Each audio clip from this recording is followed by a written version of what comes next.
Welcome to Leader Talks of Huawei Connect Live.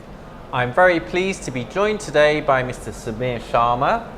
Mr. Sharma is a Senior Advisor at ITU and the Global Lead at Telecommunications Development Bureau of ITU's flagship initiative, Connect2Recover, for digital infrastructure reinforcement for COVID-19 recovery and preparedness. Welcome, Samir. Thank you, Gary. Could you provide us with some insights into ITU's concepts and practices for developing digitalization and facilitating digital inclusion? Digital transformation is about users, technologies, and data. This is why ITU's conceptual approach puts these at the center of the wheel of digital transformation. Due to the interactions between people, technologies, and data that generate three streams that power the economy and society.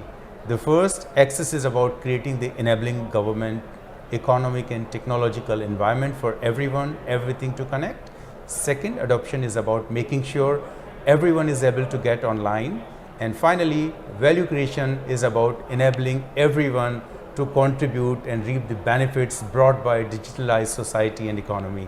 In practice, ITU has implemented a series of digital inclusion initiatives. For instance, ITU UNICEF GIGA initiative, connecting every school to the internet, digital inclusion of elderly, indigenous people, and smart village. Okay, Huawei is one of the key stakeholders in the ICT industry. Can you tell us more about Huawei and ITU's collaboration on digital transformation?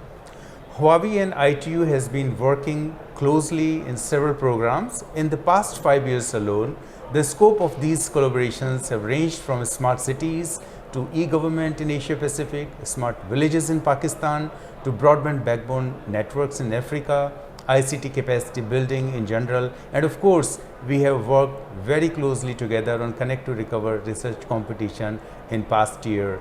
This, I believe, is a fine example of ITU's cooperation with the industry. The Connect2Recover is ITU's global initiative that aims to reinforce digital infrastructure and ecosystem of beneficiary countries.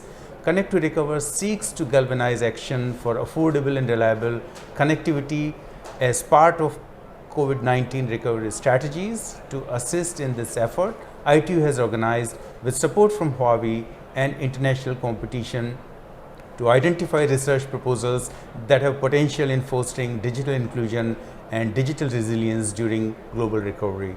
In phase 1, the joint initiative has supported the research competition with 15 research teams with more than 20 country-specific case studies, as well as the results of collaboration and the work of some 60 scholars from over 40 leading academic institutions worldwide.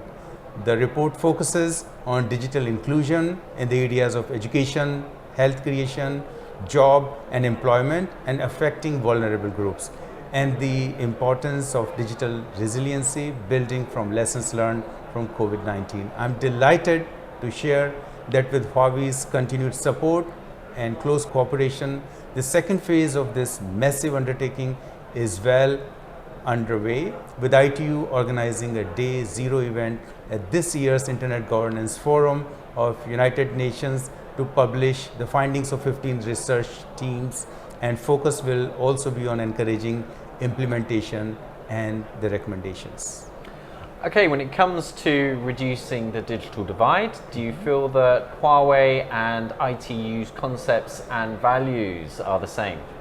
As per the recent press release from ITU, an estimated 2.7 billion people, or 1/3 of the world's population, remain unconnected to the internet in 2022. An estimated 5.3 billion people worldwide are now using the internet.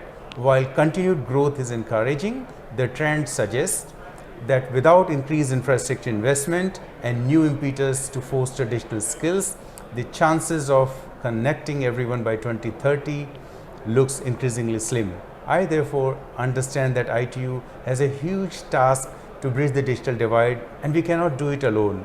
And I understand that Huawei is also committed to connecting the unconnected as one of the leading ICT infrastructure provider, and I'm glad to see that this is making great progress towards this in different markets. For ITU's Telecommunications Development Bureau, we think that the following three approaches can effectively address the digital gap. First, introducing new, effective and agile financing mechanisms to digital infrastructure access and uses. Second, prototyping regulatory patterns for the post-COVID digital world. And third, transformational leadership to unleash the power of emerging technologies and business models. And as far as our collaboration going forward is concerned, I'm happy to learn that Huawei is actively considering joining Partner2Connect. Partner2Connect is a digital coalition which is a multi-stakeholder alliance launched by ITU in close cooperation with the Office of Secretary General's Envoy on Technology and in line with the UN Secretary General's roadmap for digital cooperation to foster meaningful connectivity and digital transformation globally. Participation of leading business entities such as Huawei is crucial in this global endeavor, and I'm sure Huawei will have much to bring to the table and share with the community. Okay, thank you for joining us today, Mr. Sharma, and thank you for sharing your insights. Thank you very much, Gary.